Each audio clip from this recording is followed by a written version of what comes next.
And I would think that you, if you were doing this, will, going back to the power of either remembering this, journaling it, or whatever, I think you're going to experience a lot of input from your environment that will cue you to some of those imposed perceptions. Oh, versus definitely. sitting down and, that's one part of this, is sitting down and reflecting, because that's obviously critical.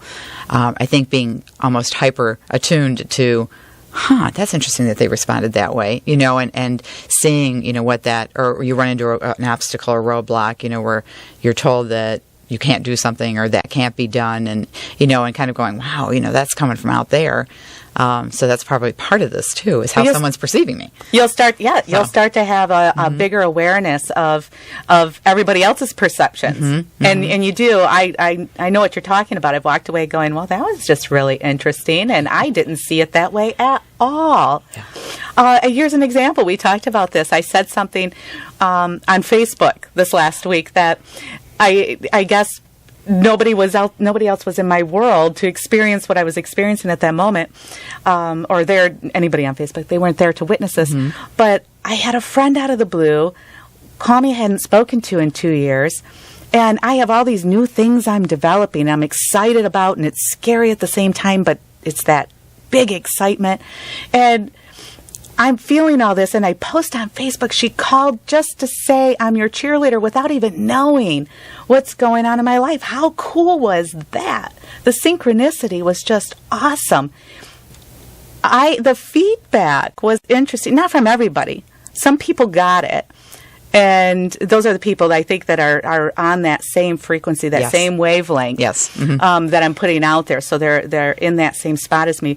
But then I got a couple of responses that were sent to me privately, or phone calls going, oh, I'm your cheerleader, and what's going on? And they perceived it as there must be something wrong. They need to reaffirm you. And I'm going, wow, I was not in that same space, or even thinking about it like that. And it was appreciated that these people were so kind, but it was not at all where I was coming from, and not where.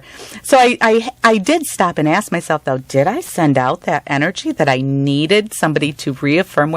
Because that's not what I thought I was feeling at the moment. Right. But when other people caught on to, wow, that's great, this is just amazing. There was only a couple of people who saw it from that same perspective that I did. But that was an example this week of that perception and how people.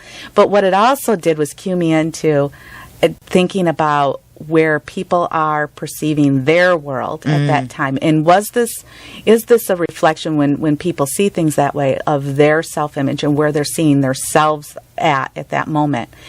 And it just had me pondering that. And I do believe that that's probably the case. This is just where their perception would be if this was to happen to them. And mine was totally in a different spot.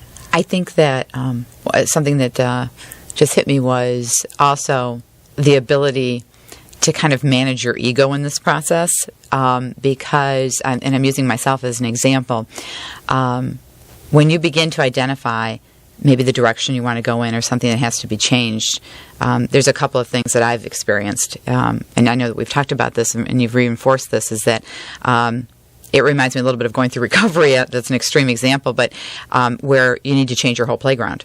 You need to change the friends. You need to change the places you went to. And I've heard so many people say that to me when they've gone through recovery. In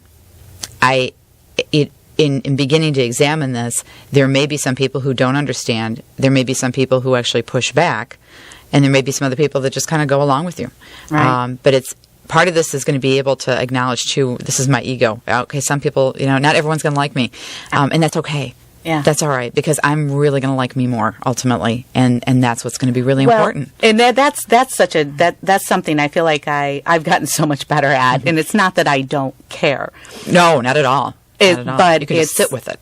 But I'm recognizing where I'm truly at, and that this is not, their perception is their perception of things, and not letting it impact me on such an emotional level. Not everybody's going to like me. Not everybody's going to like the message that I give, and it's going to bother some people. And there's going to be other people who just it resonates with them, and we connect. And so, yeah, battling it, but it's hard when you're in this field because you want to help everybody, you want to love everybody, so therefore you want everybody to love you back.